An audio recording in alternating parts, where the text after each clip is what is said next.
fucking. We could say, what I plan to do is have my testicles laminated. Laminated, really? You go to Staples and get your testicles laminated, man. Yeah, it's $1.75. $1.75 per nut. Yeah. It's a package per deal. Nut. Like, I was just Derek only has one ball. Just asking, man. Just asking, buddy. What a time to go live. People my God, yeah. Listening to. Welcome, everybody. We are paying our respects to, of course, Remembrance Day today because it is November 11th, and we've got our dear friend, the Army Kris, with us, who has served this very country. So thank you for your service, brother. We greatly appreciate you. Thank you. It's just so weird when people say that. Is it? So let me ask you that. So, okay, so let's sure. If you can answer that question real quick, and then let's start, go back to the beginning and kind of get your journey as far as things go. So why is it weird for you to hear that? So that's just me. I'm not speaking for like everybody that ever served in the military. It's just, I don't know. I don't do well with praise. You know what I mean? Like, yeah. Oh, you did a great job. I'm like, okay, cool story. Let's move on. Whatever. It's awkward. I appreciate it, and I think people should say it. I had this conversation with somebody the other day that like they don't like that. They don't. There's people like straight up don't like it. Thank you for your service, because that like, served. Yeah, really. Like their mindset is there's a bunch of confusion sometimes about what Remembrance Day is all about, and some people have the mindset, well, it's about the fallen that are not here. Like, don't thank me, thank their mother or whatever. You know what I mean? I'm like, no, it is about you. It's about all of us. Everybody, you got to understand something. 0.022% of the population of our great country serves on any given year in the military based on, the current strength of Canadian forces in relation to the population. So right. it's like less than 1%. So it's unique people that do that. So I don't know. Like, why shouldn't people thank me? You can thank me. That's cool. I appreciate that. It's cool. But it's like, hey, thank you for your service. And I spent all day going, thank you for thanking me. I'm like, this is fucking, are we going to ever like get out of this circle? So it's just for me. I don't like, understand. Like I needed a job. Had I applied myself in school, I'd be on the space station right now, but I'm not. So I did that, and I have no regrets. 82 weeks. Actually, you know what? I did train astronauts in 2001. I did. I trained NASA astronauts to go to the International Space Station. In case they ran into aliens? No, it wasn't like that. It was, so they wanted a program to simulate austere, stressful conditions, right? Which that would be. So we basically took the Canadian Armed Forces Winter Warfare package and took the warfare part out of it and took them up to Cold Lake, Alberta, and threw them out in the snow with a tent and gave them taskings and stuff. And the NASA guys had like scientific taskings. I was sitting in an Arctic tent in Cold Lake, Alberta, north of Cold Lake, in the middle of nowhere, on a ham radio talking to the International Space Station. Do you know, if you're ham radio, if any of you nerds out there are ham radio people, you can talk to the people on the space station. Get out. Are you fucking kidding me? I'm not kidding you. When it comes over. And good news, because there's a bunch of people that thought they were going for a weekend and they're stuck there till February. So maybe you want to reach out to them. Holy shit, man. So as it goes over, so you've got like a window of like what? Like I want to like less than 3 minutes. Less than 3 minutes. Less than 3 minutes. It was quick. So you get a high, you get a high, you get a buy, you get a buy. Yeah, you're like, bye-bye, how's it going? You guys enjoying your Tang? And then boom, gone. Wow. Everybody likes Tang. I know, Tang man. is fantastic. I love Tang. I love Tang too. Do they still have Tang? In the States, I think they do, yeah. Did you guys ever drink Beep? It was a shitty orange drink. Maybe it's a Western Canadian thing. That's probably an Alberta thing, dude. Yeah, probably a Alberta thing. It was called Beep, and it was like, this is like worse than Sunny D, man. It was friggin'. Dave, did you ever have Beep? No. Orange juice in a box that was like not real orange? Yeah. Okay. My buddy, my best friend Dave's here. He had Beep. Hey, Dave. Hey, Dave. Boys, say Is hi. it like that McDonald's orange? Yes, it's exactly like that.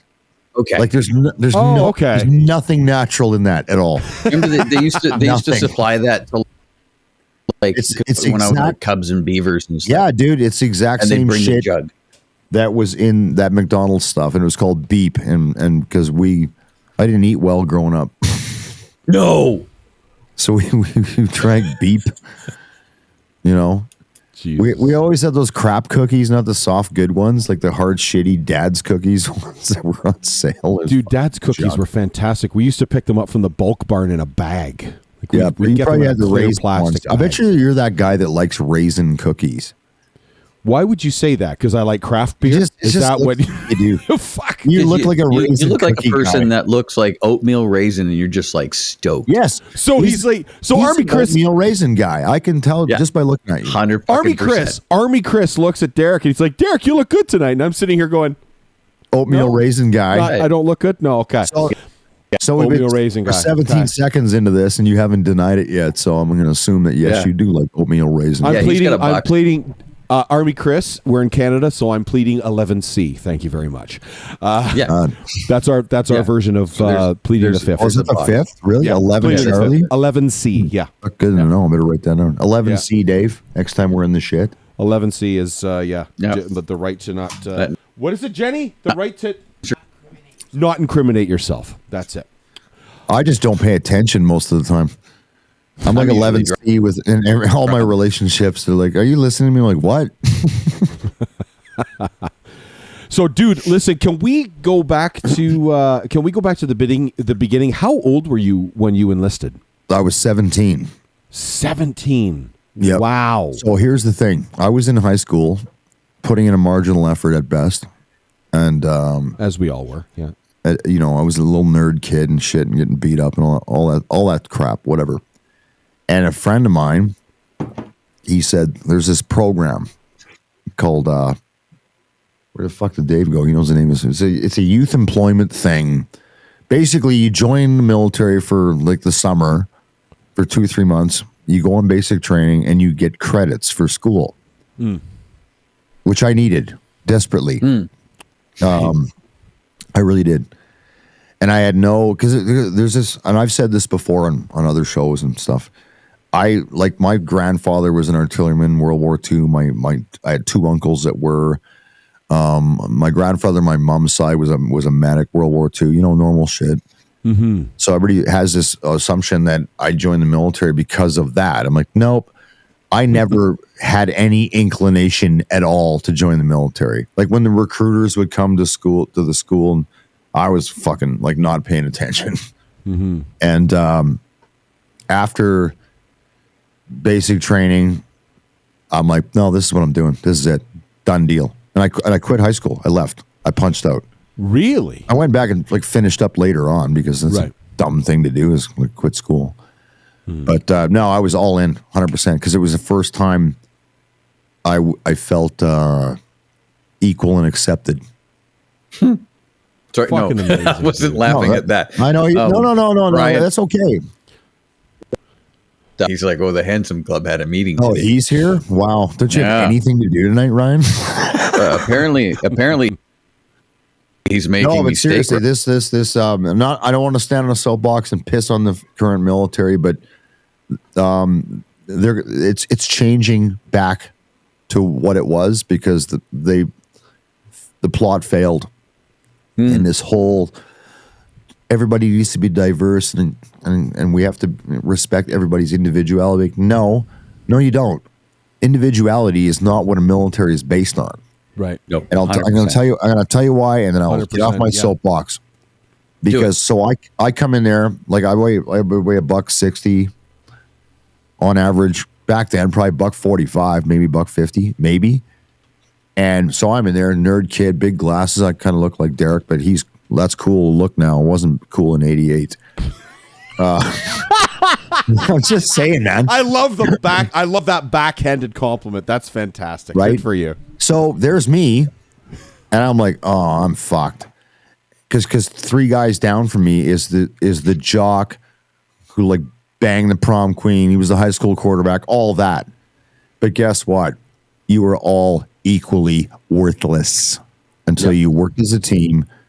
You cut your hair the same way. You dressed the exact same way. Yeah. Nobody gave a shit. And when I ran successive basic trainings after that, as I moved up my career, that was it. I will build you. You have to be a team. So there's no place for that bullshit in an army. And I'm like, this, I found my place. I belong here. I haven't felt that like that in forever, man. Like it didn't matter. It didn't matter whether you were a skinny little nerd or you were like the coolest kid in school. You're all shit until you prove otherwise. So that was that was the hook. And then bam, I was in. So that was what happened. Fucking amazing, dude. Yeah, and I had zero inclination to join the military. It was never on my radar. None. I had no idea what I was going to do. So it just kind of showed up, and then so I needed a summer job, and then 25 years went by, and I still need a summer job. So that's how it started. Nice. When was your what was your first deployment? 92. 92, and where was it? Cyprus. So it was actually the true definition of what everybody thinks about peacekeeping. So you had an agreement between the Turks and the Greeks that had been in place for years and years and years, and you're just enforcing that peace agreement before them. So it wasn't really I'll tell you what, man, very, very different from Afghanistan. So no shit. Yeah. I'll bet. But that was my first deployment. And how long was that for? Do you remember? They're all usually 6-7 months. Oh, okay. So under a year, you're deployed. So what I'm wondering is, if I can ask you this question, is you always see, one of the things I'm an absolute fucking sucker for are those soldiers coming home videos. Yeah. Sometimes when you see these videos, it's like you haven't, this person hasn't seen their Marine brother in 3 years because of deployment. Is that because they'll end up getting deployed and then going back to a base and staying there and getting deployed again? Like, how does that kind of thing work? That doesn't happen in Canada, thank God. In the United States, it does. I met a guy on my first deployment to Afghanistan that hadn't been home in like 2 years because he was deployed in one unit for a year. Goes home, he's posted to a different unit who is deploying. So guess what, buddy? Like, this guy's, it's back ridiculous, man. How their system's fucked in my mind. It's not the way to go. I don't think it depends on your job too. Like for what I did last deployment, 6 months, 7 months, and Dave's right here. He can speak to it. He's my boss. We needed a little bit more time to get done what we wanted to get done. 6-7 months, like, I want to get home, get out of there because it's a shitty place. But I felt like I needed about 3 more months to really achieve what I wanted to achieve. So, but yeah, your average deployment for Canadians is a 6-7 month deployment. And then sometimes it's 9, sometimes it's a year. Depends on the job you're doing, whatever it is. But the typical mean average is 6 months, 6-7 months. Wow. Just got to jump on real quick here where our man Army Kris takes a sip of his tasty beverage because he's been talking the whole time here. Our friends Ryan and Ashley are just jumping on here and saying, jumping on to be cliche and thank my brother Army Kris for his service. What he has done lets me live an incredibly free life. Watching useless politicians use his legacy as fodder breaks my heart because I appreciate his sacrifice for us. I love you guys. Thank you. Honestly, dude, like, we really, again, we say this over and over and over again, and by the end of this podcast, you're going to be so brutally sick of hearing us thank you. But okay, so here's what I'm wondering. Because you said you didn't really have a plan when you were finishing up high school and stuff like that, it's like when you did your first batch of training, would you say that it just like there's a very specific person that says, yep, this is it. This is what I'm doing for the rest of my life. Absolutely. Like it's not, obviously it's not for the faint of heart. No, absolutely not. It just, that was me right away. And I went from a guy, like, again, everybody just, because I'm a pretty fucking Army guy, even though I've been out for 14 years now. Well, no, not that long. 9 years, whatever. Whenever I got out, I don't remember.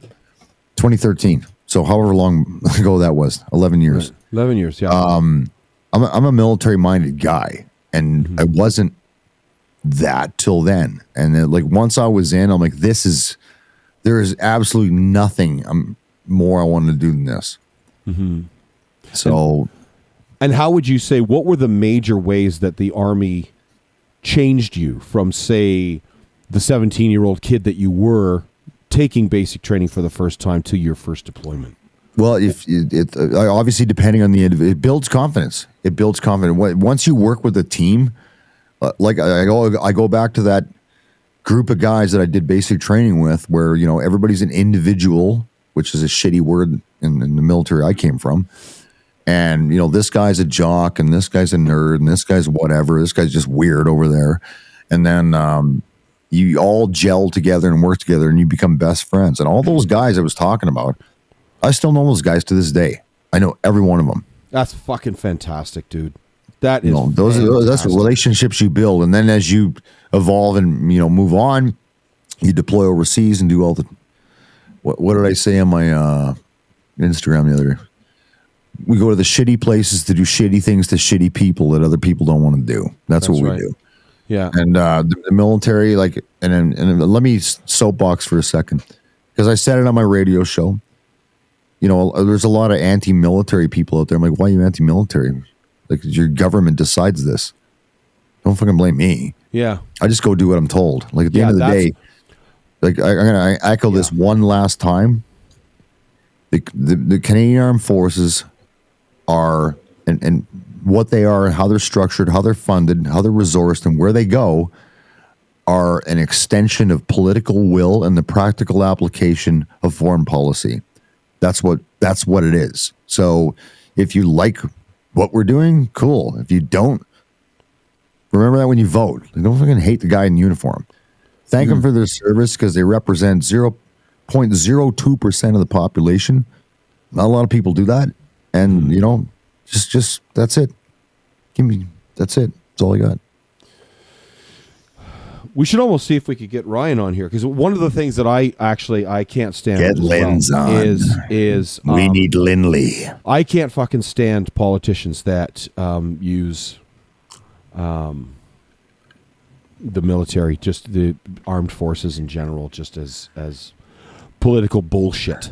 Well, they do. I mean, we never gave a shit. Like, everybody's like, okay, so we've talked about, I don't like talking about politics, but we do on occasion.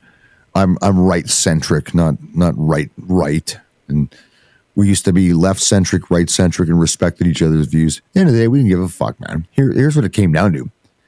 I don't care whether it's a liberal government, conservative government, NDP government. I can tell you shit stories and good stories about all of them.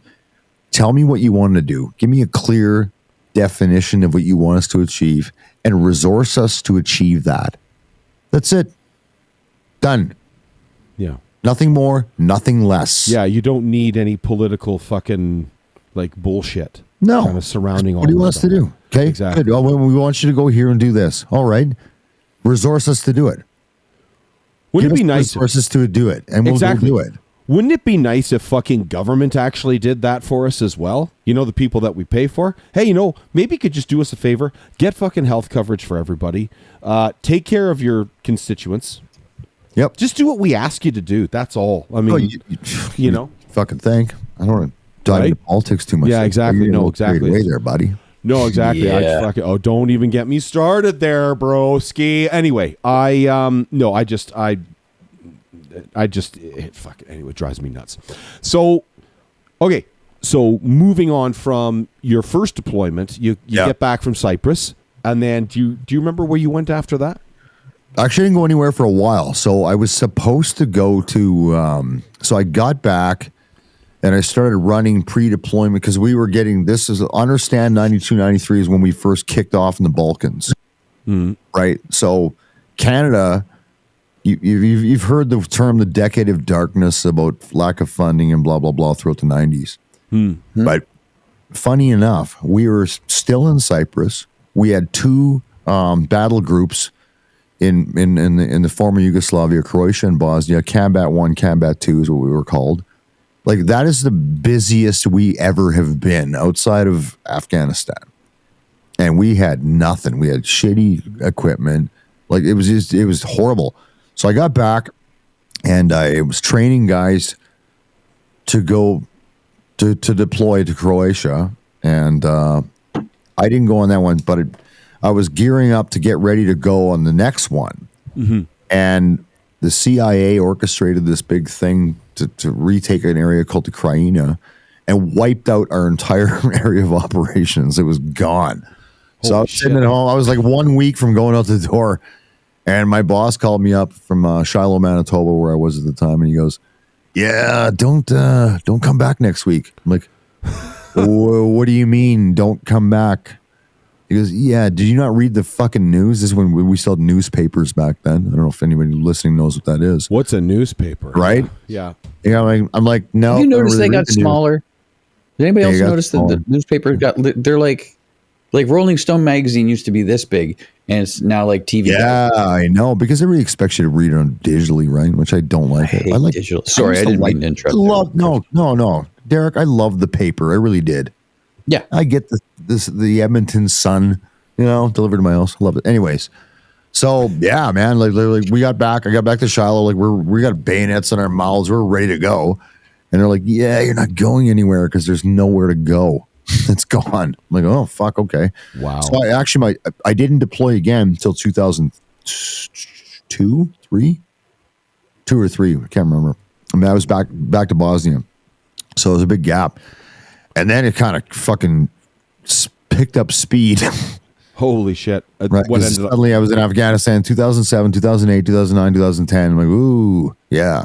So I had like a 10-year gap with no deployments, which sucks because when you're a military person, you want to go do stuff, right? You want to go overseas and do shit. Doesn't mean killing people. I mean, whatever we do, right? Like I did a lot of... Build a bridge. Build a bridge, whatever. When I was in Bosnia, we blew up a lot of old, like those fucking guys, man. They had so much ammunition in the war in Yugoslavia, in the former Yugoslavia. They were on all three sides. There was 3 sides to that war, selling ammo to fund their own war. Holy shit! Like, so they had a ridiculous amount of munitions. This is all you're talking former Soviet bloc stuff, and like. So I'm there in 2003 going, holy shit, man. You guys got like way too much stuff that is not being properly stored. Like it's deteriorating munitions. So that time, most of what I did was we were just blowing up shit that was unsafe and, it was good positive things. So that was that tour. And then suddenly, so I got back in 2003 and then, yeah, man, that was downrange 2007, 2008, 2009, 2010. It picked up quick. Jeez Louise, man. That's fucking insane. So all told, your service is 20 years? 25. 25. Holy Flash to bang, 25 years. Jesus, man. That went by quick. I'm like, oh, where did that go? Getting out is very weird. It's hard. I help guys out now who are getting out or releasing because it's such a weird transition for your average guy to go from wearing the uniform every day, living in a structured environment that you're used to, blah, blah, blah, blah, blah. And then like, bam, you got to go figure it out. And it's hard, man. It's hard. I had a hard time. Yeah. That's why I hang out with the people I hang out with now. Wow. It just simplifies everything. Fuck yeah. I hear you. Everybody knows 19. Yeah, like we speak a different language. You listen to, I don't know if you ever hung out with military guys. My dad always laughs. He goes, I don't know what the fuck you guys are talking about. Yeah. It's acronyms and this and that and blah, blah, blah, right? Yeah. Yep. That's interesting. I think there's a lot of things that are associated with the government, I think, have a lot of acronyms. My wife is a teacher, and every other thing is just like an OGT and the CPT. Oh, yeah. Everybody's got their own the CDC and the language, you know, their own language. Sure, they yeah, exactly. Are we playing some tunes tonight or what? Yeah. So listen, why don't we? Should. I was going to ask. Why don't we play a couple of tunes? Let's play a couple tunes because I need a dart and yep, I got to reload, man. Yeah, for sure. Get Lindley in here. We've got it. Ryan, if you want to join us. Shoot me a text, buddy. I know my number. I didn't send you any music in, but you heard a couple good ones I put on my show. Yeah, so if you want, to just send like whatever you like, it doesn't matter. If you want to send some cool Canadian stuff, brother, it's totally up to you. I want one song by the Trues that I played on my show. You know which one it is. You bastard! But I stole my song. Did I? Yeah. Really? Oh, that's it's fine. Hilarious. I've got. You got it, Derek? I knew. Okay, good. I sent it to Craig. Okay. And I hate the fucking Trues except for the one song. Like, how many times can you say you're not ready to go in one song? Like, how many times can you possibly say it? Clearly, you're ready to go because you recorded. You had to get Buddy on the show, and I'm coming on. I'm like, when you wrote that, like, what happened? Did you just run out of things to say? I know you're not ready to go. Clearly, you're like every woman I've dated. You're not ready to go. I got it. Oh. Boom. No, wow. But the Trues do have a cool song on it.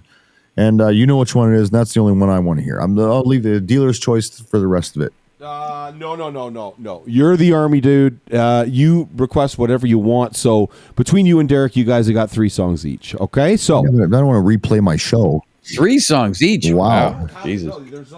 I don't even think I know fucking 3 songs. Oh yeah, I do. I have 1, 2, 3, 4, 5, 6, 7. Okay, you got it covered then. If you count the weather one, Derek's picking the songs. Excellent. All right. I am going to get hated for most of this. And of course, Derek is asking every fucking song for a music video. Every one. No. Okay. No, I asked for one. I asked for one song as a music video because that's how we roll now. All right. Here on Canadian, we can't say. In front of Army Kris. In front of Army Kris, so he doesn't come through the fucking kill me. All right. We were trying to end the show with a video. Just okay. Just can we play videos? We can play videos. Sure. Yeah, we can play music videos. Sure. Yep. Okay. Yeah, you can play whatever you want. Yeah. All right. So I had found this one video, and we'll talk about it later. But I thought, I was like, you know what? There's another young person that had put in a song. I think it was in when the frack was it? When the heck did that happen? When? There'll be Jesus. no pastoral language on this show. Dean Brody, Columbia, right here, Revolution Radio Canada's Canadian as heck. It's fine, dude. You got to say it. It is what it is. Army Kris doesn't like it, but it's our name, so it is what it is. True. It's true. So from British Columbia. Now, Dean Brody has won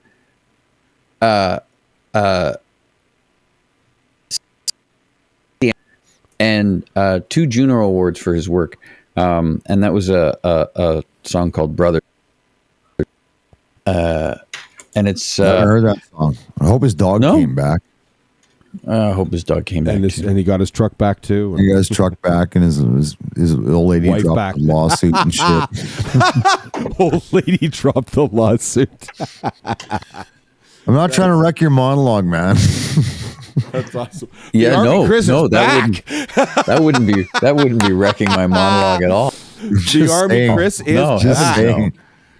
I haven't heard that song. It's a good song. Glass of rye in hand, and I had to go reload, man. We've been on her for a couple of days here.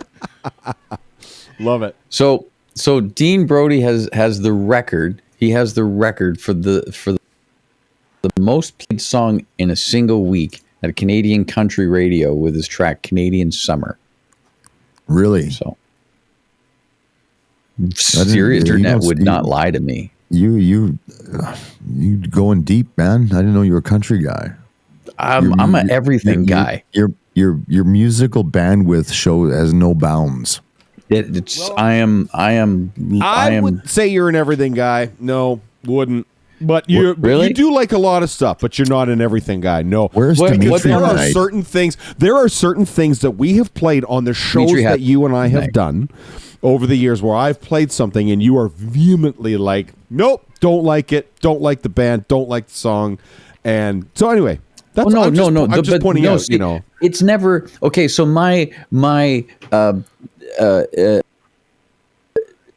venomous hatred from usually stems to I don't like them.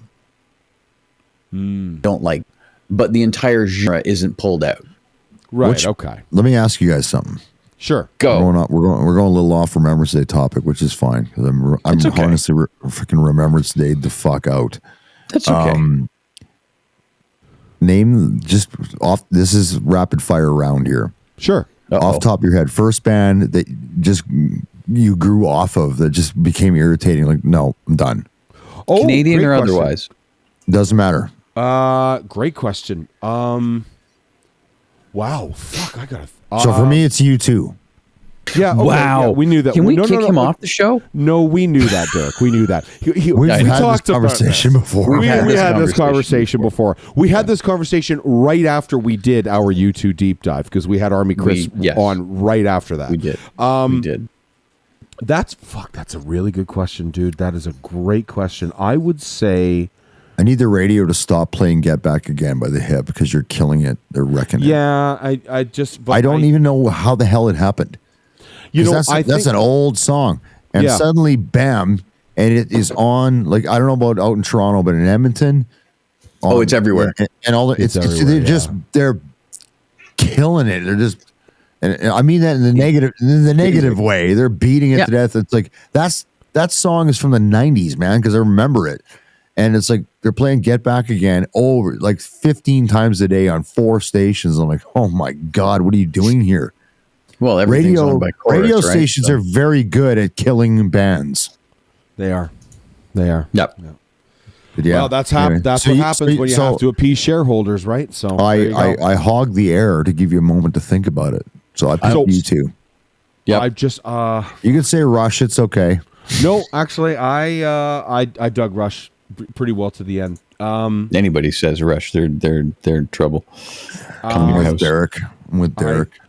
I would have to say for me, one of them was the Strokes. I thought the Strokes, their first 2 records were absolutely brilliant. Yeah. Room on Fire and Is This It were fabulous fucking records. And then they released a couple more, and I was like, okay, I mean, I get it. And then by the time that they released their last record, which was basically When in Rome, The Promise, I think that they literally ripped off like from start to finish. It was like Yeah, one of I those think you're classic right. '80s songs, and I'm like, I'm out. I 'Cause don't next- I 'cause don't get this. Because Right? next So- to you two, it's the Chili Peppers. Like this song Oh, sounds God, I old can't last fucking song. Stand the Chili Okay, Peppers. Army Chris, Oh my I am absolutely, and as a matter of fact, so C. Herman says the Killers. I dig the Killers. I dig the yeah, Killers. okay. I like Yep. their stuff, but yeah, I can see where C. Herman's coming from. For me though, I talking get about that too. Yeah. talking about the Chili Peppers, our man Dimitri has a really good comment on the Chili Peppers, and for me, I am in exactly the same place as him. The Chili Peppers lost me when Anthony Kiedis thought he became a singer. That's when I'm like, I'm Boom. out. 100%. Right? So Oh. Blood Sugar Sex Magic was a fucking fantastic record. It was amazing. And then after that, because Kiedis sang a few tunes on that, like Under the Bridge and Yeah. stuff like that, then he's like, oh, I'm a singer now. It's like, no, dude, No, you're not. No, you're I've seen the Chili Peppers 3 times. The band is great. Like Frusciante, Chad Smith is a fuck. I would love to tell you guys the story. I hung out with Chad Smith for a very drunk night in downtown Toronto once, but that's a story for another time. Yeah. And of course, Flea. I mean, they're fantastic musicians. Great I'm not musicians, right? Great band. pumping on their talent. I just Right. Same thing for me with Guns N' Roses. Great band, great musicians. I just there don't you like go. Axl, That's another right? good good example of like who just A band that lost you. yeah. Yeah. Now I always hated Brian Adams. Now he's got his own friggin' thing on iHeartRadio. So like they're dead to me. Like, you're gonna give this guy his own station? He doesn't even know the fucking Canadian anthem. See, He doesn't. he doesn't know the Canadian anthem. I didn't even put that. I didn't even put Brian Adams' song. I hate Brian Did Adams. not, Like, because I fucking knew hate this. him. I fucking knew that he hated him. So I'm like, I'm not. Listen, man. He blew the Canadian anthem at a Canucks game. Like, fucked it How up. do you blow the Canadian anthem? Right? How? It's not that How? hard. Even when Trudeau screwed it up and changed it to the woke version, Yep. it's like, no. And then he moved to the UK because he was like trying to. Anyway, never mind. And he came back with his fake bullshit British accent for a while. I'm like, just leave. Like, go wherever you people like you go. You people. What do you mean, you I people, fucking hate Army him. Chris? I Dude, I love it. I hate Brian Adams. We can move on. Okay, I actually do. I We do can move actually on. have a question. For But he you. made, like, Reckless is a wicked album. Don't get me wrong. Yeah. Go ahead. Reckless is a great record. You're It's a great absolutely album. right. But his best Fantastic record for sure. Yeah, it is a great album. What was on? But I loved all of that early stuff, like Cuts Like a Knife, and Yeah, and then when he started all the shit from Robin Hood. yeah. Everything I do. So like, that's stop a great it. song. You know, like it's like Great it was song. Bad, it's bad Shut enough your Kevin face. Costner. Bad enough Kevin Costner's Robin Hood. You know, like half fucking. That was I love Morgan Freeman. If I win the lottery and win 65 million on Lotto Max, I'm just gonna hire Morgan Freeman to, like, narrate my life. right. Old Wouldn't that be Andy. cool? I mean, you could do it now Chris. if you start. Chris is getting out of bed again, and he's got an itchy ass, and he's pouring a rye at 9 a.m. because, you know. It all started for him. Would when you he want was Morgan 17 Freeman? years There you old. go. There's the next question. Who would Right? you want to narrate your life? Fucking Morgan Freeman all day. Yeah, for me, Morgan All Freeman day. would definitely be up there for sure. Yeah, there's a few actually. The guy that his name is Don LaFontaine. He's the In a World guy. Do you know who I'm talking about? In a World. Oh, yeah. I know that right, guy. like the movie trailer Yeah, guy. yeah, he's a Don movie trailer LaFontaine. guy, yep. Don LaFontaine for me would be. I get would that be guy awesome. too. Sure, man. I want There's Dr. Craig. Demento. You know what? I don't like Bruce Springsteen either, but he's a genius because he just writes about shit he did that day. Got up and I put my shoes on and poured a coffee and was losing his shit. Like, that's the greatest song I ever made. I'm like, he just talked about what he did that day. You can identify with it, right? And I mean, Stepped Yeah. out on the porch and took Yeah. a smell of the most air. Americans have a Yeah. fourth grade education, and you can. They you do, Can, but they're good people. Derek. good. What? Wow, we have No, that was- American viewers. I read it the other day. Listen, Stop. It's not a dig. Stop. It's a It's not a dig. statistic. but to echo Derek's comments, there are like dig. millions of fucking wrongfully convicted black men in the United States prison system that have hope now because a convicted felon just got fucking voted in as the president. Anyways, we can move on. Okay, listen, I actually do want to move on here. If you Did I don't just say mind. that in one sentence? Like, So you Quickly. actually- you didn't even take a breath saying that. no, That it's was very actually articulate. It's impressive. like I planned it. So I do It's like actually he have a set it all question up. that I wrote down. Derek. I like that I didn't get to say You have my a question music for stuff. Derek? No, I'm trying to get Derek to shut the fuck up. Okay, so Oh, here we good go. luck with that. Good luck with that. I'm is trying to right. get him.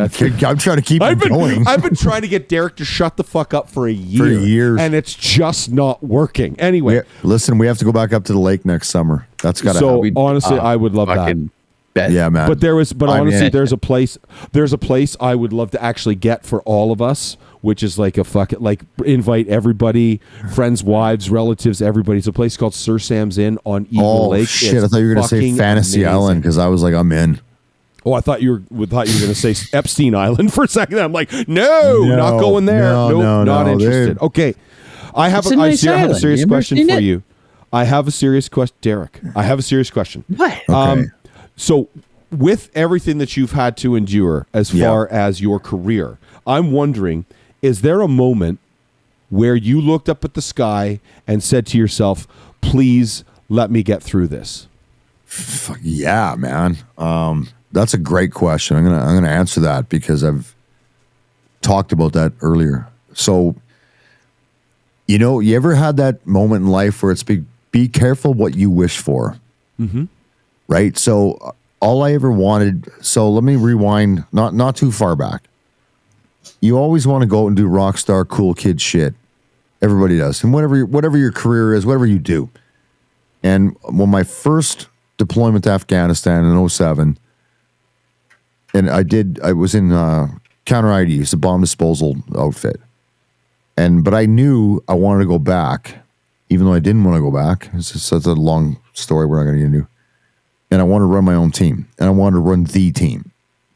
And I got that wish.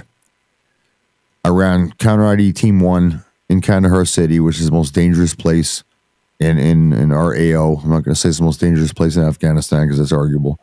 And I got what I wanted. I remember rolling out.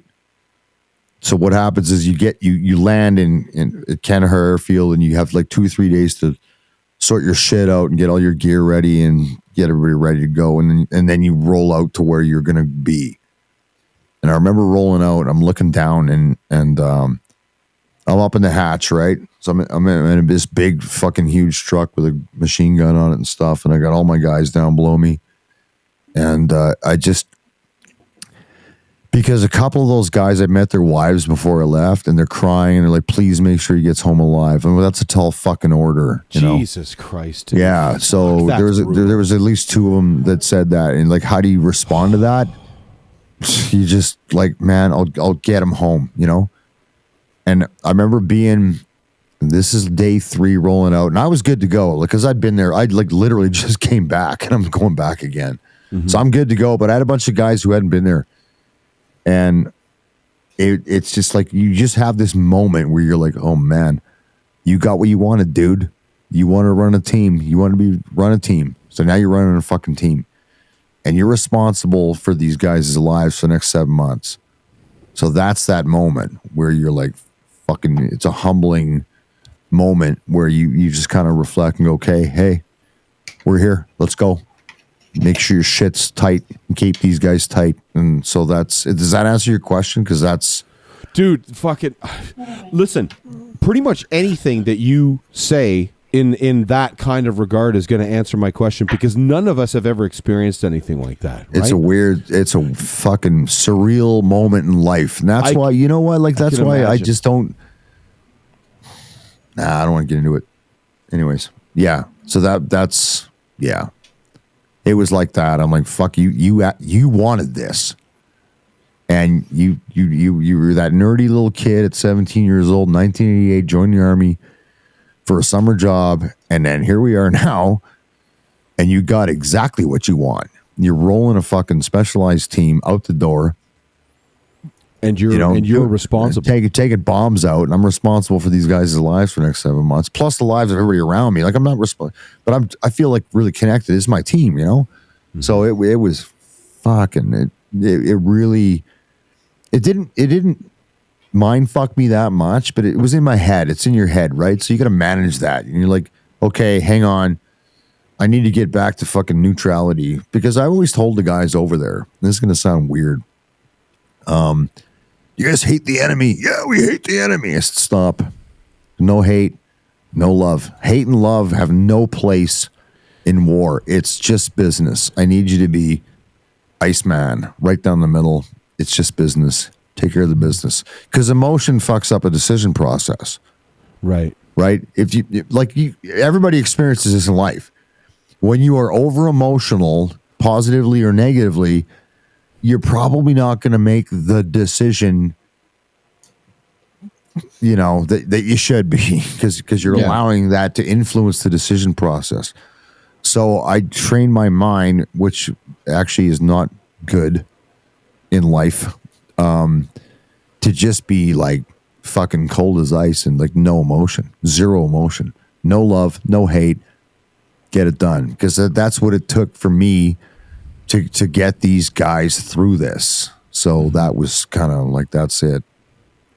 So when you have a moment like that and you say that you've got to be that kind of Iceman sort of personality, there's that classic scene in American Sniper where Kris Kyle is having that kind of moment where he's looking through the scope of his rifle and he sees that child pick up the yeah, I know what you're talking about. Yep. Would the real Kris Kyle, aside from Bradley Cooper, would the real Kris Kyle just say, as soon as you aim that I've become Iceman, and that kind of No. thought process, like you say, goes out the window? Or No. Like, and I know some Sierra call signs, as we call them, snipers. I know a few. And those are hard decisions to make. It's like, if I'm wrong, I'm forever changed. If I'm right, I save someone's life. Right. And then you figure it out in real time on the fly and on the ground. And fuck, man, we made some game day decisions, if you will, about what we were going to do or not going to do. And it's nerve wracking because you just don't know how it's going to unfold. Mm-hmm. And then, like, when the decision's done, here's the problem with being, not that we're turning this into a fucking mental health show. You can't park emotion. Mm-hmm. Sorry, you can park it, but it's coming back. Like, it's just, you just can't run from it. It's part of what makes you a human being. So it comes back. So it's like, how long can I park this just to get us the fuck out of here and get us through this shit? Is what it's like, and that successively is a toll on you over multiple deployments. Like, I just can't keep doing this, man, all the time. Mm-hmm, mm-hmm. But that's why. Sorry, go, Kris. Go. No. Go ahead. My question was going to be like, that would be why, like, a majority of military personnel that have seen stuff, the processing of information comes later. Yes, and you don't know when. It could be while you're there. It could be 3 months later, or like I'm not going to get into my shit, but like 10 years later, where suddenly you're going off the rails and you're a fucking mess, and then, like, you're not, like, what the hell's wrong, man? I'm good. I was good. I'm a rock star. I'm a fucking goddamn machine. And then, well, you're not. You're a human being that went to shitty places to do shitty things to shitty people and saw shitty things. And then, like, man, you think you're good to go, and then you're not, right? So that's and I thought I was. I really did. I fucking believe. I thought I was a fucking goddamn Iron Man. Nope. No, you're not. So you can park stuff for a little while, but eventually you're gonna deal with it, right? So at the end of the day, I lost a bunch of guys over there, which pissed me off, and I carried it around. But my own team, I got them through it, and I got them home. Like, you take the win, right? Fuck, take the win. So yeah, and you're still friends with those guys? Yep. I talked to most of them. Yep. That's awesome. Fuck. These are bonds for life, right? Like, these are, like I said, like 0.2% of the population serves in the Canadian Forces. The percentage of that goes over to the shit we did is like half of that number. It's a very, very, very small number of people. Mm-hmm. So when you watch some of these, there's 65 million movies about war and the military and what have you. When you watch any of those, are any of them triggering for you, or is it something you've just kind of you've accepted over the years, or like, how does that work? There's a few I don't watch a lot of that stuff. Like, I don't like so Remembrance Day for guys like me. And I'm going to speak for broadband for a lot of people. We don't like the tribute videos and all that shit. Like, we just don't want that. It's a good thing. It's good especially for the general population of the country. You need to know about these things. But the flip side and the irony is we don't enjoy Remembrance Day. It's the worst fucking day of the year. Okay, there, I said it. It really is. It's a hard day. Yeah. Outside of specific dates when people got killed or whatever, Remembrance Day is a fucking hard time of the year. So most of my day has been spent, like today, talking to my buddies on text that I didn't spend the day with. Hey, how you holding up? Well, it's a hard day to get through. Yeah. And like, there's a lot of guys that don't want to go do anything. And I said, it's important that you do. Like, guys, like, I don't want to wear my medals. I'm like, no, you need to wear your medals. It's not for you. It's to show everybody in this friggin' country what this is about. This is where we have to, the one day of the year where unfortunately we need to be salesmen. That's a shitty word. I wish I didn't say that, but I can't. I'm gapping right now for a better word. But it's a I huge. know what If you mean, we yeah. don't perpetuate what we did, what my grandfather did, what guys who went to Korea, World War II, World War I, wherever, like no one's going to remember. They're not going to know because people, in specifically in Canada, live in this little bubble because there's never been conflict here. Like this is the fucking Riel Rebellion or whatever. Like they just don't get it. They have no concept. So if, like you gotta educate them on it, even if you don't want to do it and it sucks because you don't feel like doing it and shit. You have to do it. It's important that you do it. So do it. Yeah. And like that's what I tell all my guys, man. I know you don't want to wear your fucking medals. I know you don't want to go to this. I know you don't want to talk to that guy. I know you don't like hearing thank you for your service. What you'd rather do is hide in your fucking house and just have a few beers, salute your brothers. But no, we're going to go out. We're going to go do the things because it's important. Because if we don't do it, who is going to do it? Yeah. Who's going to do it? Yeah. So eat shit one day here.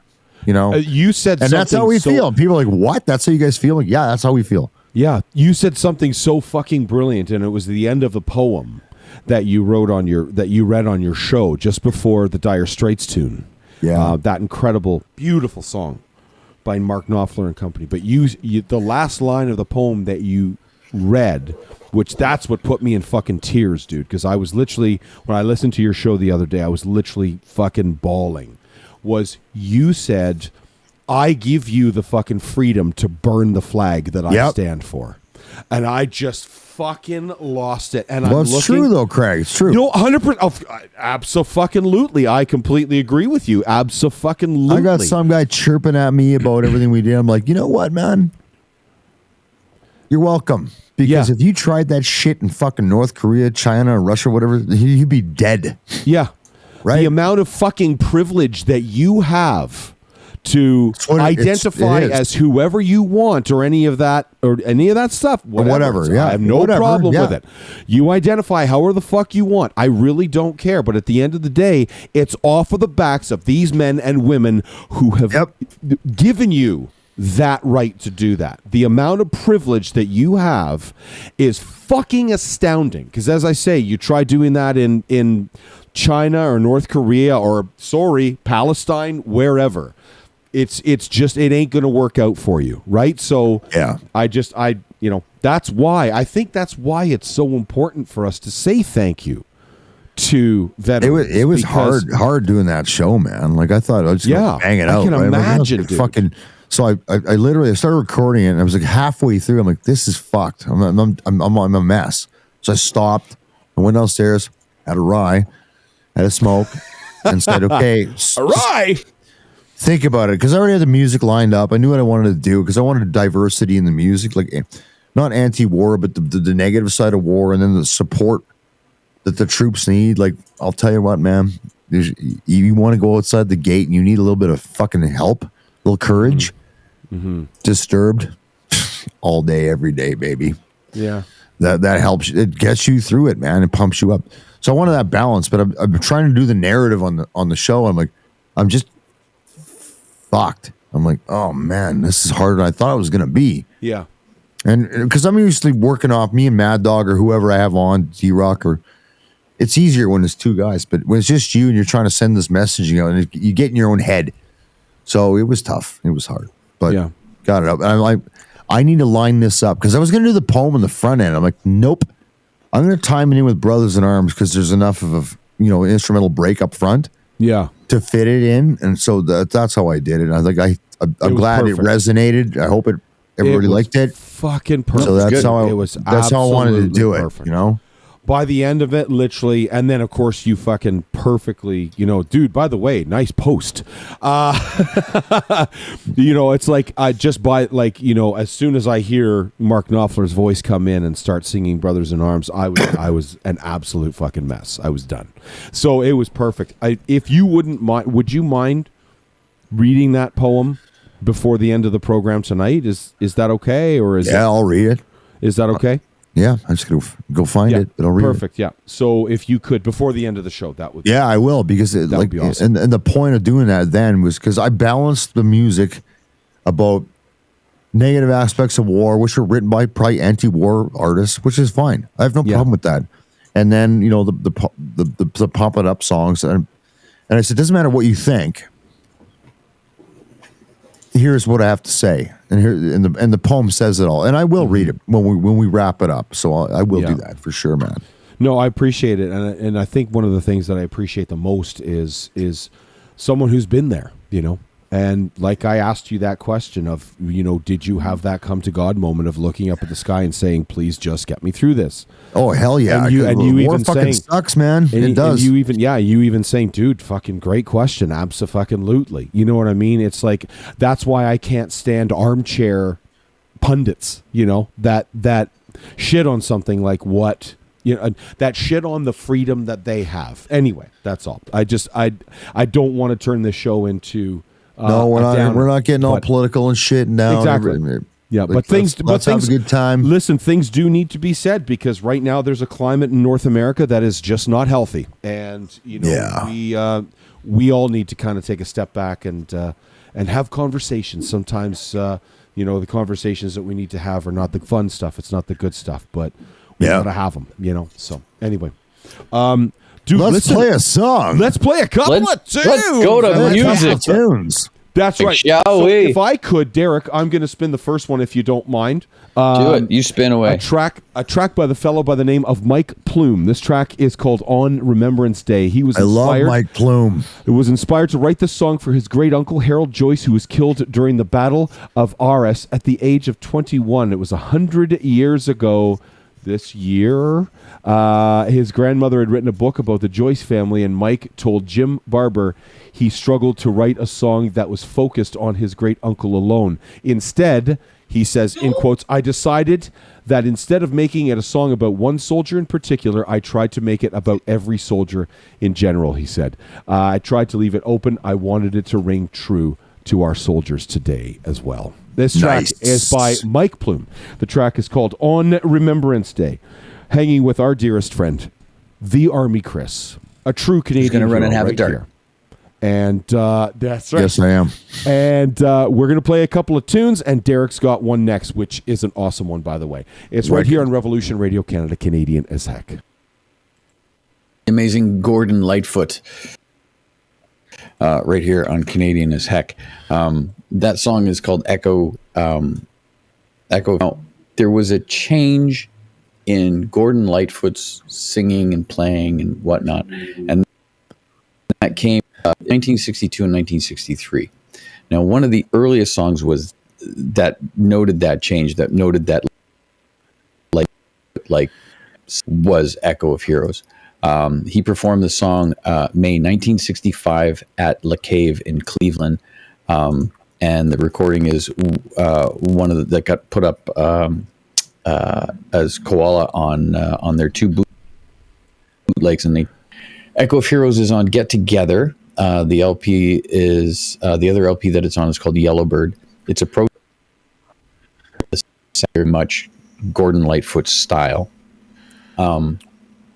He apparently doesn't think much of the song, or didn't. He didn't really. Think much of it. Yeah, he didn't. It wasn't one of his favorites.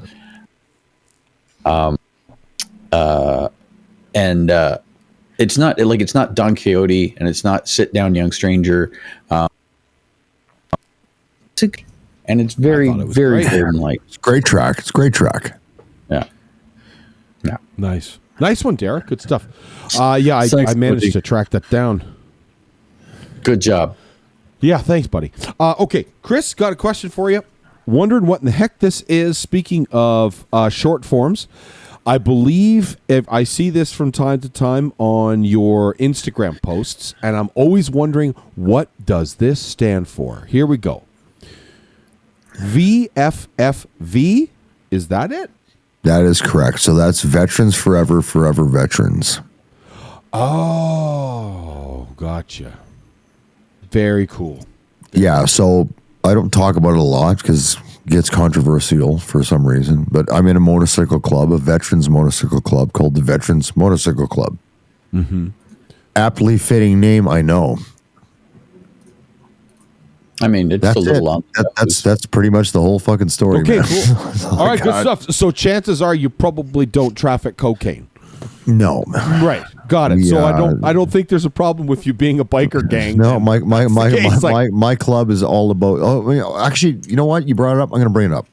Yep. So, I'm not a huge fan of the Royal Canadian Legion. Oh, okay.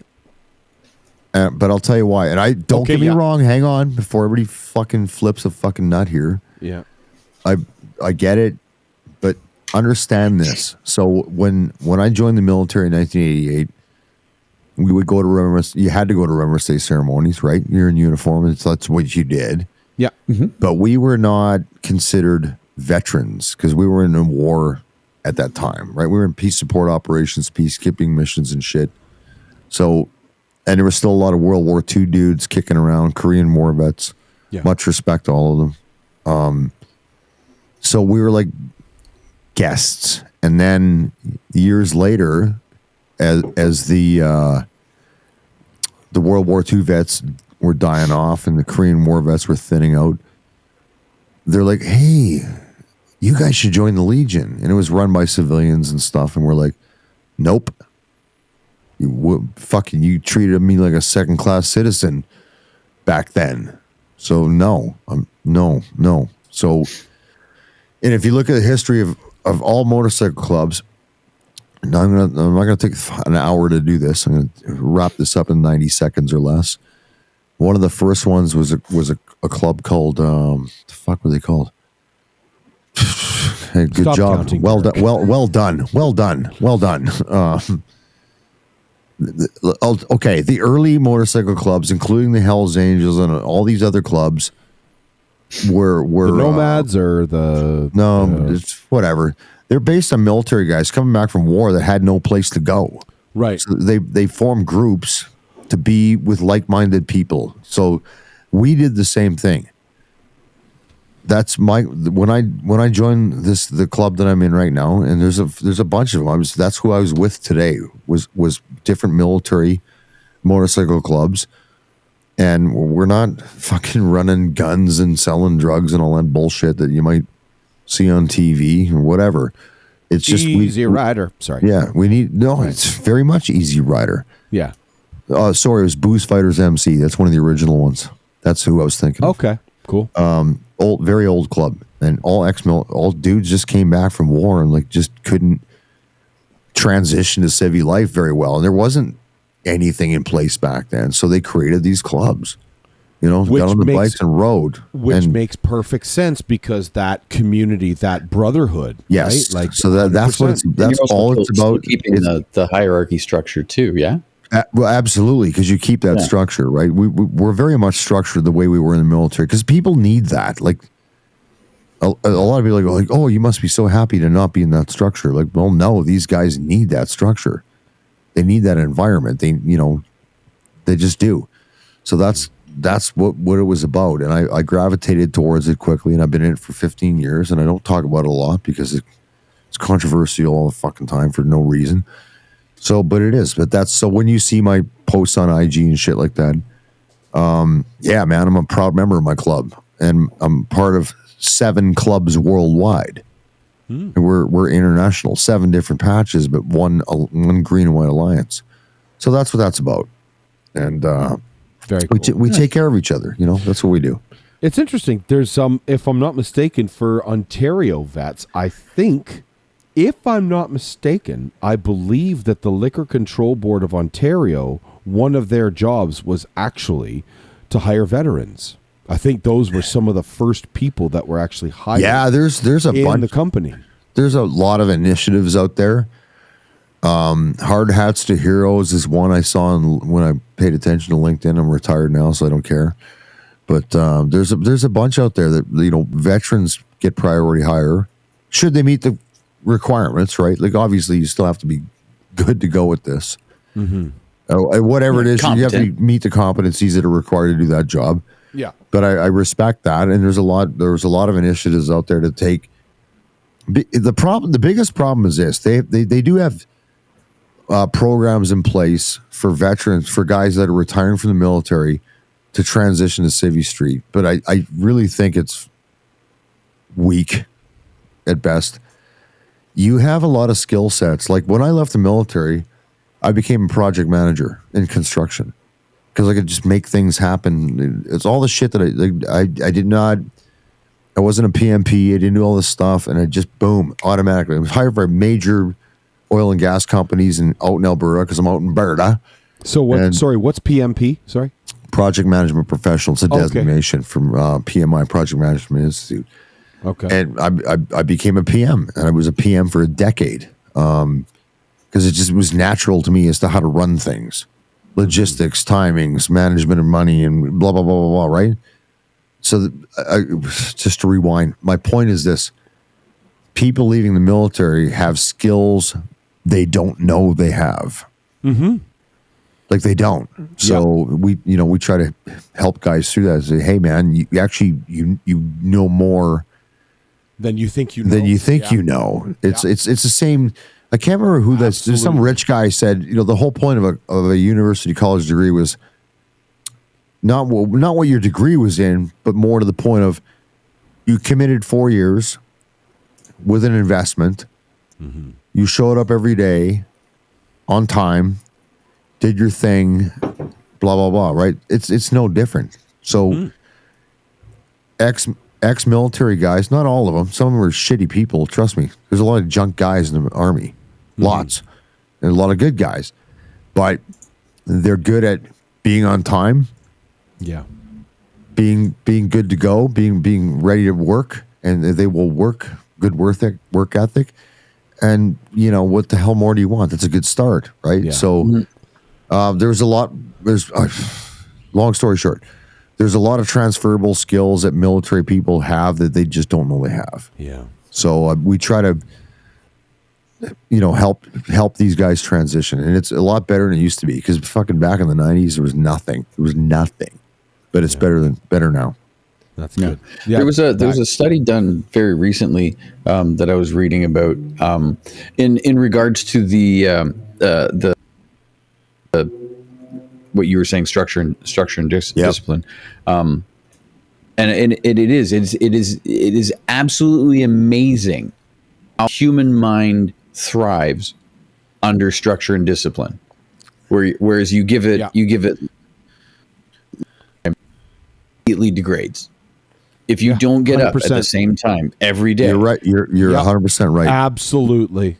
And absolutely going you're back not making to your bed, you're not eating that frog, you're not, all those things, blah blah blah. If you, I'm retired. I still get up at 6 a.m. every day. I make my bed, and I structure my day because if you don't do that, you degrade. Right? Like fucking retire. I didn't. I'll tell everybody right now. So I don't normally talk about the shit. I didn't plan to retire. I was kind of moved into retirement.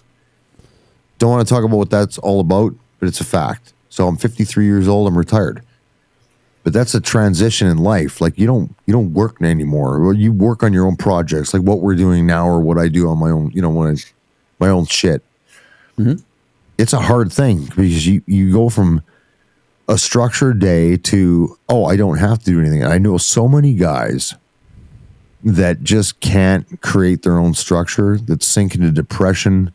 Mm-hmm. Which leads to substance abuse, which leads they're fucked. It's like, hey man, and my advice is get up, make your bed, plan your day, make a list of shit you need to do, and this goes out to everybody, not just ex-military, anybody, anyone. That it's just like if you're gapping in life, here's what you do: get up, make your bed, go have a coffee, eat breakfast if that's your thing.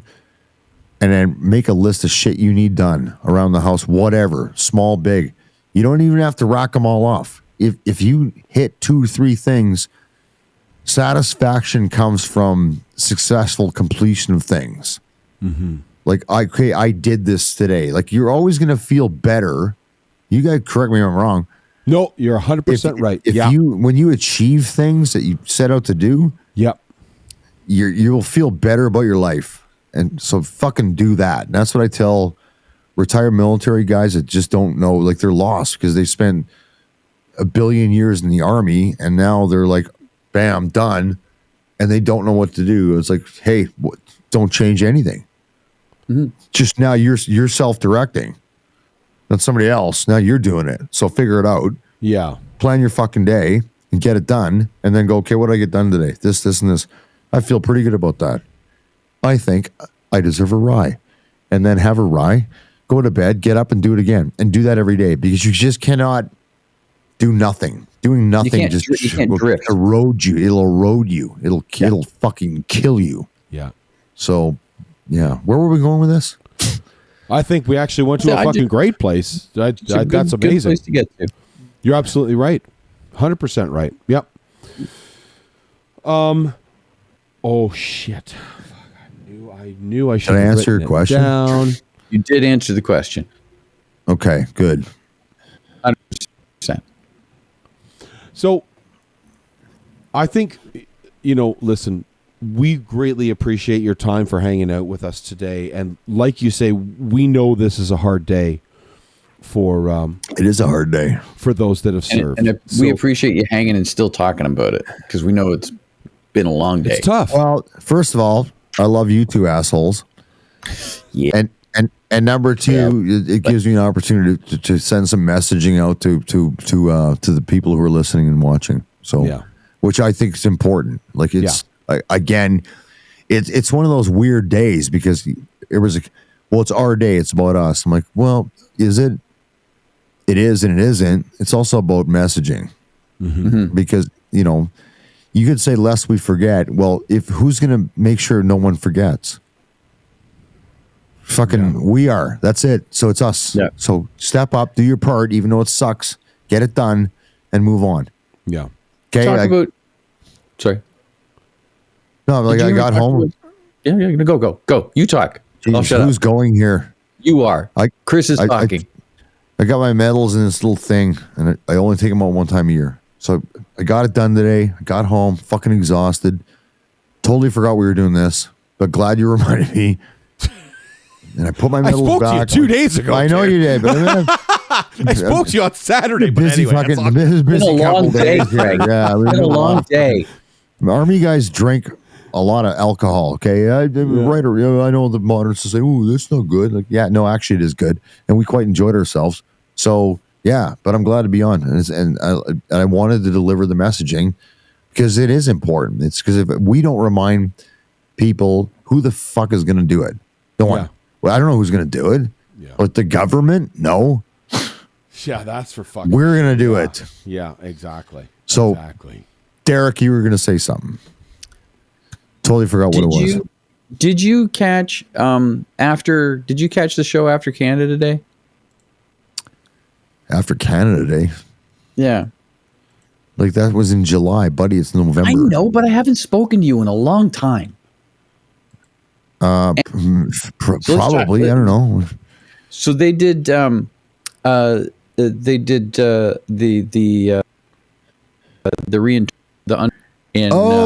Yes, I did. Yep. In Newfoundland. Yeah, it's fucking huge, man. It's crazy.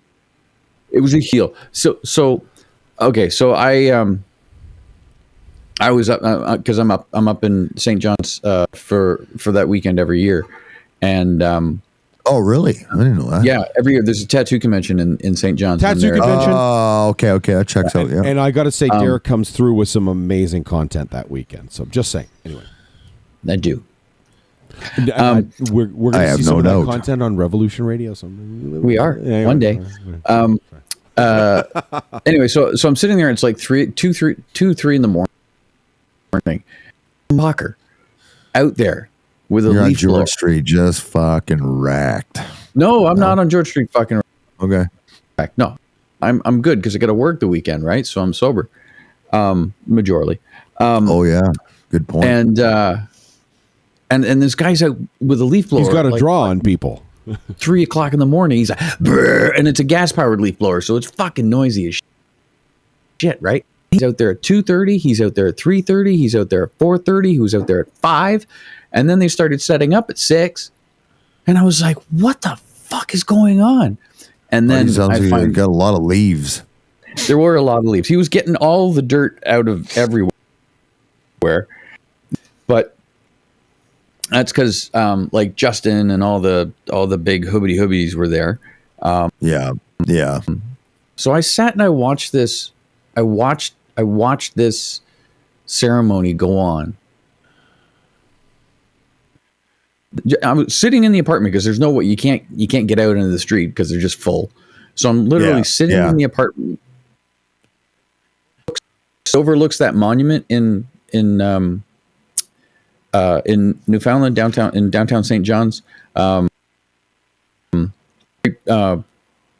Water Street, and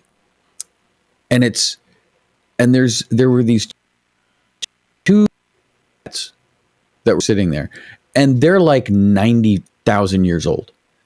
Yeah, and I have just watching these two guys. They didn't say anything. They were just there. So pissed because what we were talking about earlier. Yeah. People with their with the privilege of things, and I'm like looking at lost literally everything so that to afford us to with what we have now. Yeah. Right. And like I get like what Craig was saying, you know, like I get furious over people that like the acknowledgement to have for what people went through, what people did, and what people lost, so you can goes to your house at 2:30 in the morning, so that you can walk down the street and listen to music. The most interesting thing to me that I ever saw in my life was going back to Bosnia in 2003. I was working with Dutch guys and Brits, and this Dutch guy we're having a fucking beer one night, and he's just in tears. And everybody in the Netherlands, and I have a lot of fucking close brothers in the Netherlands, that they learn in school about what Canada did to liberate their country. And this guy was just in tears, like he was so happy to work with me and stuff. I was like, fuck, I don't, you know. And like we just don't do that in our education system. I don't know what social studies looks like today, but if it looks like what it looked like when I was in school, it's fucking bleak, because there's not a lot talked about Canadian achievements, you know, when it comes to that, because we just, we don't want to talk about war. I'm like, fucking why? Trust me.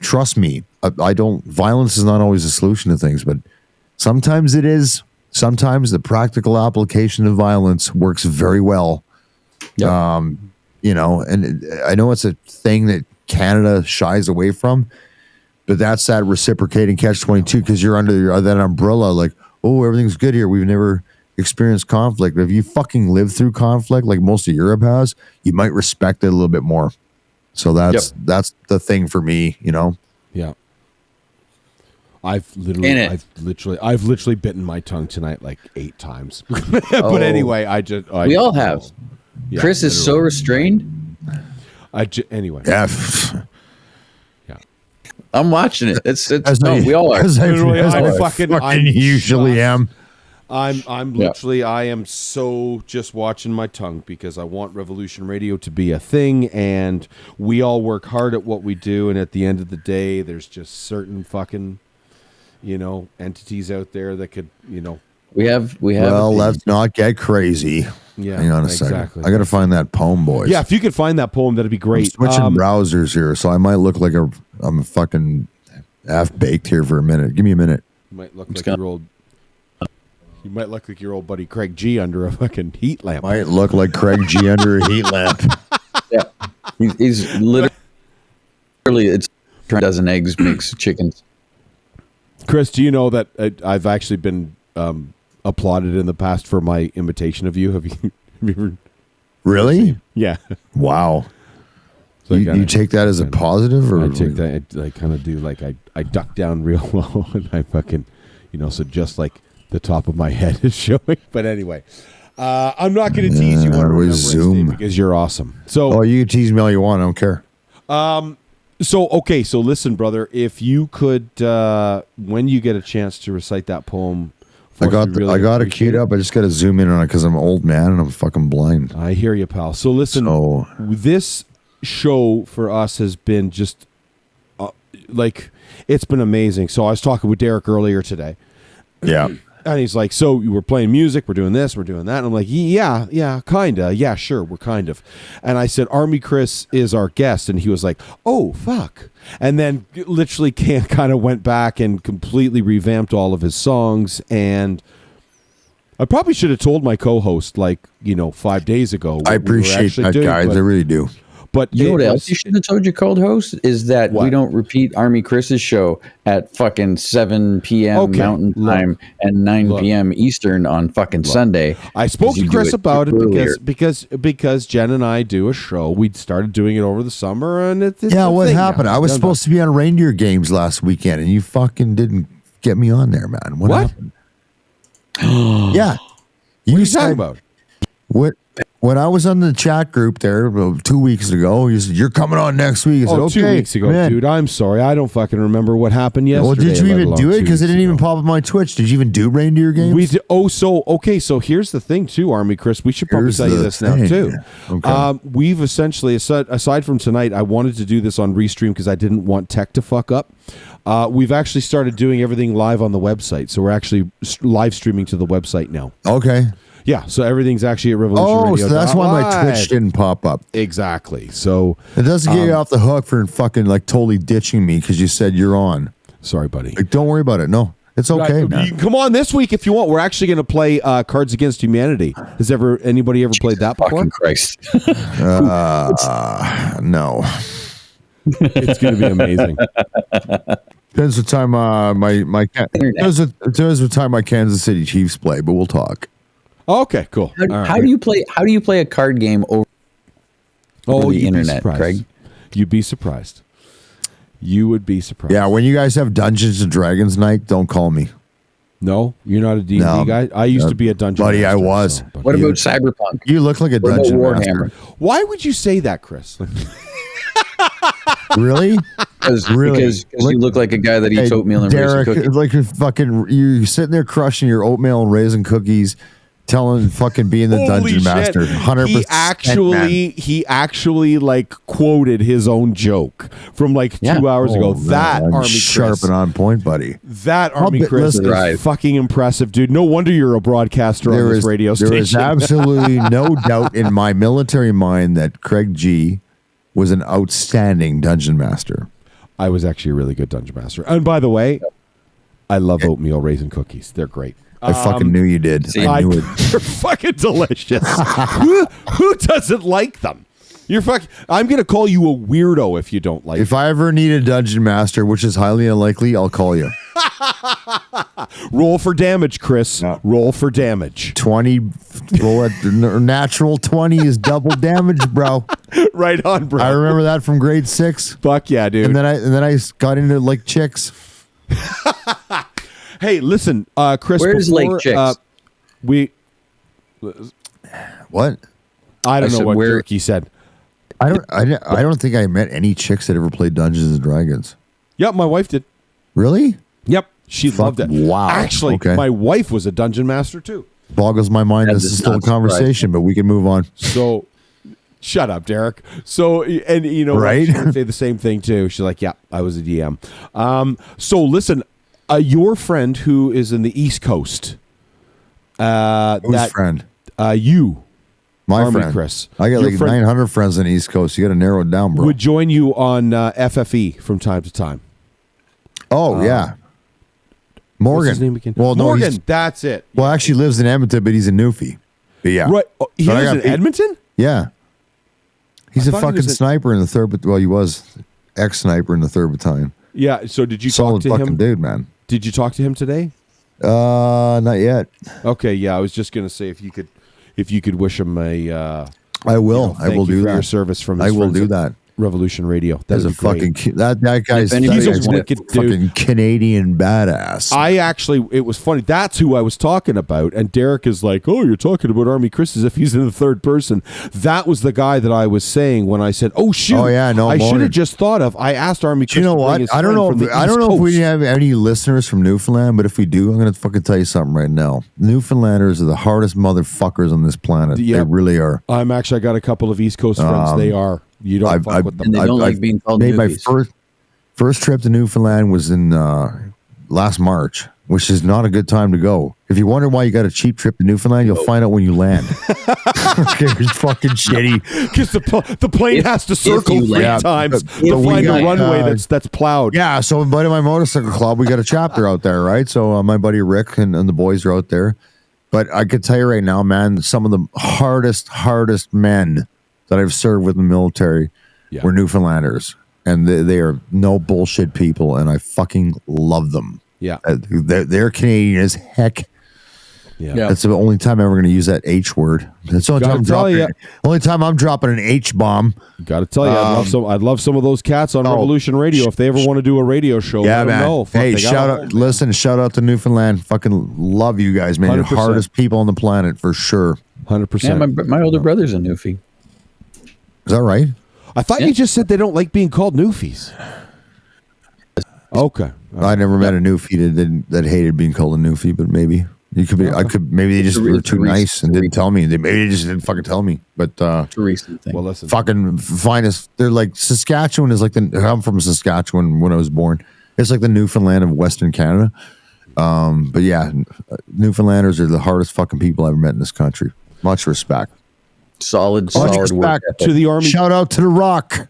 To the Army, Kris.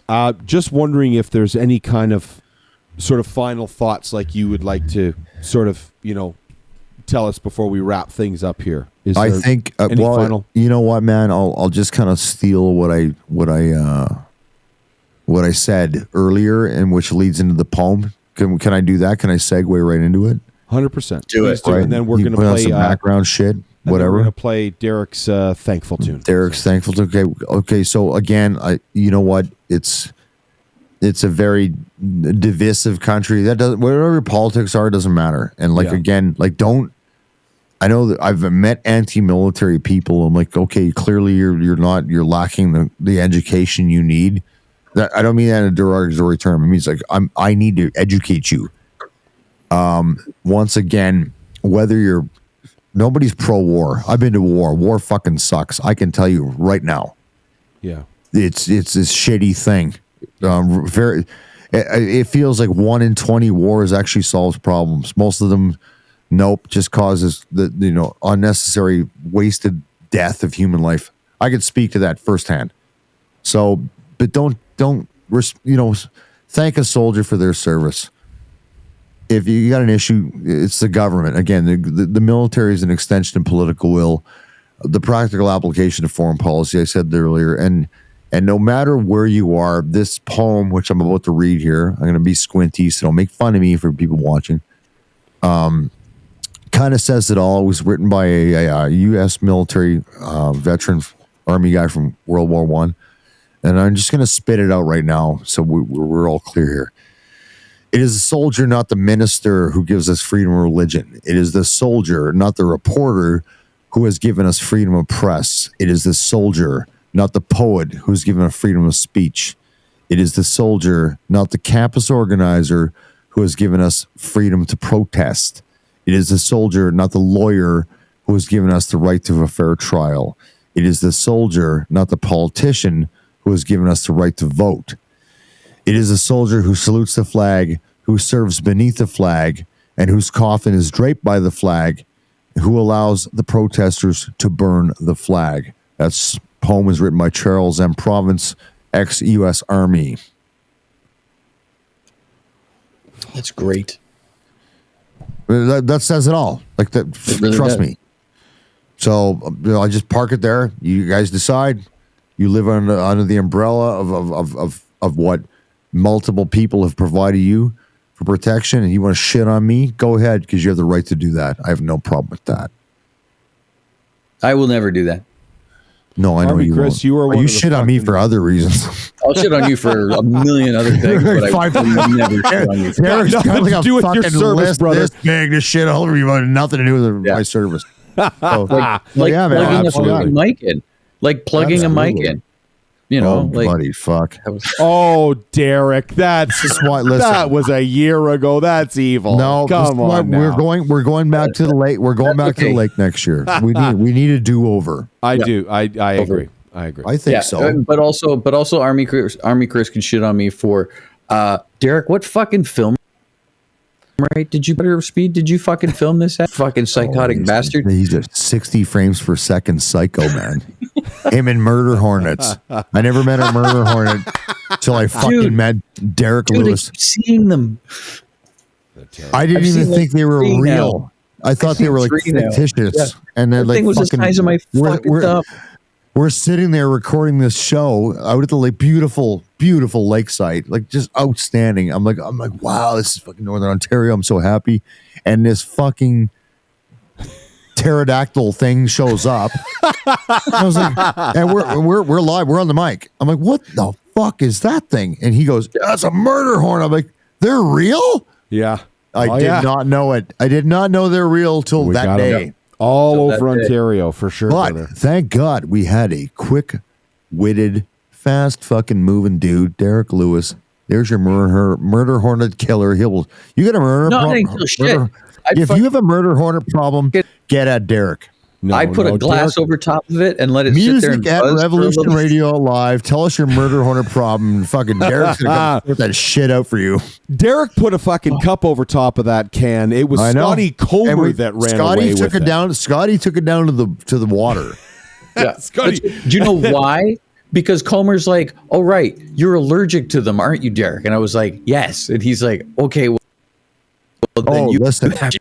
Because to go with the modern times, I self-identified as allergic to that fucking thing too. I'm like, get that velociraptor the fuck out of here. Yeah. Self-identified as allergic. Oh, you had That's great. Listen, No, that- we want to sign off tonight on after that little exchange about Wabashine, Ontario. I from love last it summer. up there. I can't wait That's to get great. back. So good. So Thankful is a tune that Derek is going to front sell for us, for our man, to say a huge thanks again for serving Okay. our country and doing everything he has done for us. The one, the only Army Chris. You hear him Thursday nights, 9 p.m. Eastern, 7 Mountain, with the mixtape. So thank you, brother, for everything. And thank you so much for your stories. And thanks. for Thank being you here. guys. I love you guys, man. Yeah, we love you too, brother. Honestly, Appreciate we really it. do. So thank you. Derek, Okay. take it away. Thankful. Okay. And it's you can find it on the Canadian Remembrance Torch website. Okay. Now I'm just going to read this straight from the thingy. Okay, because I was looking for stuff. I was looking for stuff, and I found this.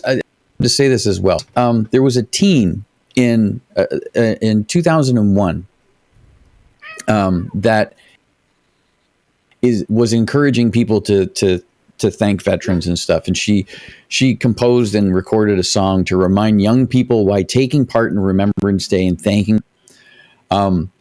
Now, I'm looking at her name, and I'm not going to do a good job. Sajia Rajeshingham. Okay. She says, I feel kids my age don't appreciate or recognize Remembrance Day enough. I just wanted to put out on stand, so I made sure the lyrics were powerful enough that told them, okay, they do this much for us. At least they appreciate them a lot more.